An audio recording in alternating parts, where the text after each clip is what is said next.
تو چٹخ کے بولی کلی کلی ہے رحیم تو ہے کریم تو ہے رحیم تو ہے کریم تو اللہ جل جلالہ اللہ جل جلالہ تیری شان امان والو اللہ جل جلالہ تیرے نام پر اے میرے خدا میرا دل فدا میری جان فدا میری روح کی ہے یہی غذا کہ تیرا نام لب پہ رہے صدا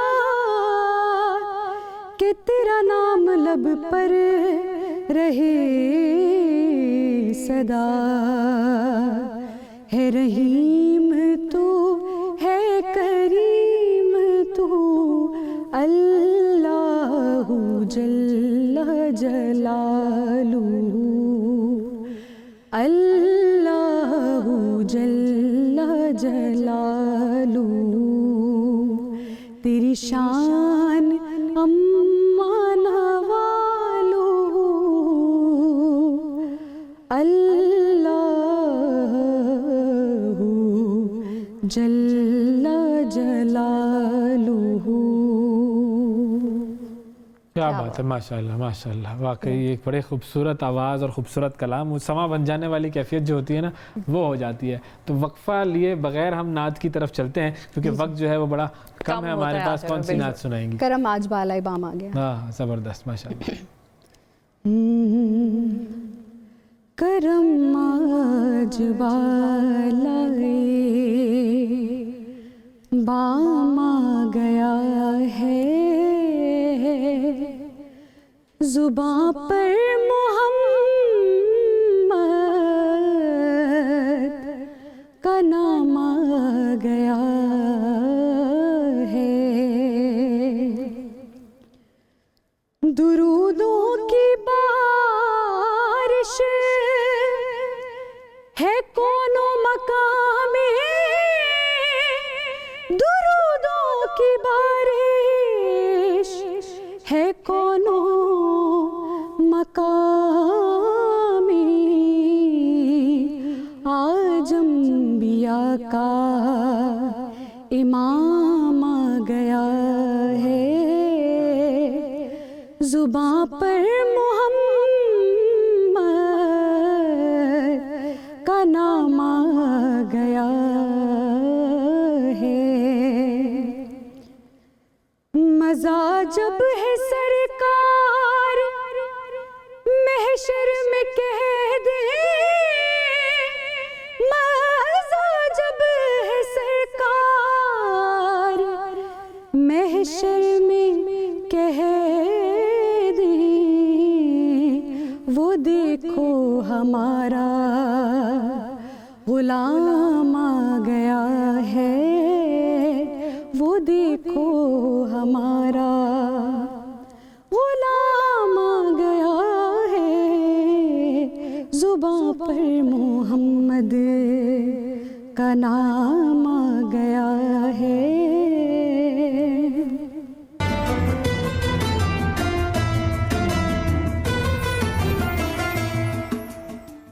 welcome back to the program ناظرین. اب آپ کو لے کر چلتے ہیں، ہمارا سیگمنٹ ہے روزہ کشائی کا، اور دیکھتے ہیں آج کن کن بچوں نے روزے رکھے ہیں. دکھائیں جی تصویریں. یہ ہے جی محمد معاذ عارف، اسلام آباد سے ان کا تعلق ہے، انہوں نے روزہ رکھا ماشاءاللہ. محمد حسن فیصل آباد سے ہیں جی، انہوں نے بھی روزہ رکھا ماشاءاللہ جی، ویری گڈ، زبردست. حنیف اور سمیرہ ان دونوں نے روزہ رکھا اور سوشل ڈسٹینسنگ کر کے تصویر کھنچوائی. کیا بات ہے، یہ دیکھیں ذرا آپ اندازہ لگائیں سیریسنس کا.